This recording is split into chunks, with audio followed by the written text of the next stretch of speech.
السلام عليكم إخواني.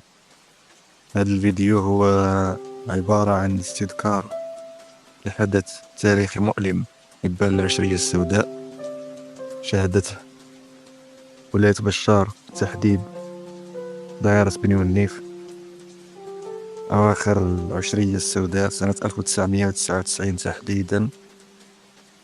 ونلقي بالضوء إلى شهادة صحفي مغربي صوت الحق، والذي لا بد أن ينكشف يوما من الغطاء عن الأيادي أو عن الكواليس التي كانت تحاك أو تدار إبان العشرية السوداء لإحباط أو لإسقاط الجزائر في دوامة لن تخرج منها، ومن بعدها تفكيكها، ومن بعدها أنتم تعلمون ماذا كان يخطط له الأعداء. تنويه أنه هذه كل يعرفها أنه في نهاية شهر أوت من كل سنة هي موعد عودة مصطفين من الولايات الجنوبية اللي كانوا في قضاء عطلة الصيف في البحر للاستعداد للدخول المدرسي، وكلهم فرحة وكلهم انتشاء واستعداد لموسم جديد، دخول اجتماعي، دخول مدرسي. ولكن هذه المرة سنة 1999 وفي بلدية بن والنيف ما كانش هذا الشيء بسبب الحادثة الأليمة. ماذا لو كانت الحقيقة أعقد مما نتخيل؟ في هذا التحقيق نلقي إليكم بشهادة مثيرة لجريمة هزت الجزائر، وأسئلة تطرح لأول مرة عن دور أطراف إقليمية في المشهد آنذاك.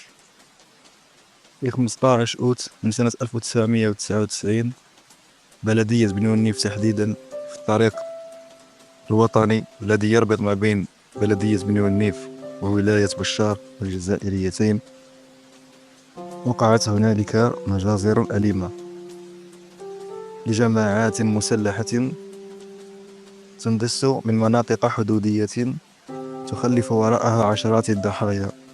وفي تقارير حقوقية تشير إلى أن الحادثة لم تكن عشوائية. نعم، فآنذاك الصحف العالمية ومنها تقارير هيومن رايتس ووتش سنة 2000 قالت أن الحادثة كانت مدبرة خارج الحدود الجزائرية منذ أشهر، وأن الفاعلين والأطراف المساهمة في ذلك يمكن أن يكون وهو كذلك التموين العسكري والاستراتيجي والاستخباراتي من أطراف معادية. الصحفي المغربي الكبير علي المرابط في شهادته يقول أن ثمة مساعدة ومساندة لجماعات متطرفة من طرف جهات غير محددة، ويروي أن الجناة انتقلوا بعد الحادثة مباشرة إلى مناطق نائية، ونقول بالتحديد أنها منطقة فيقيق المحاذية لبلدية بني والنيف في الحدود الفاصلة بينهما. وبحسب مصادر لم يكشف عنها يقول أن الجناة تحركوا بسرعة والسلطات لم تتدخل.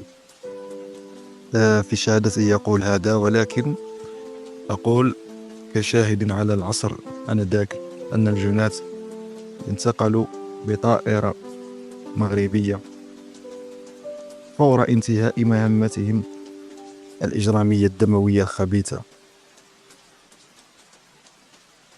آنذاك كان هنالك صحفي فرنسي مخضرم هو كلود دوغون، هو صحفي كبير، قال في شهادته وفي مذكراته أن ثمة تحركات غامضة، وفي روايته يشير إلى أن الجناة لم يخرجوا من المنطقة الحدودية.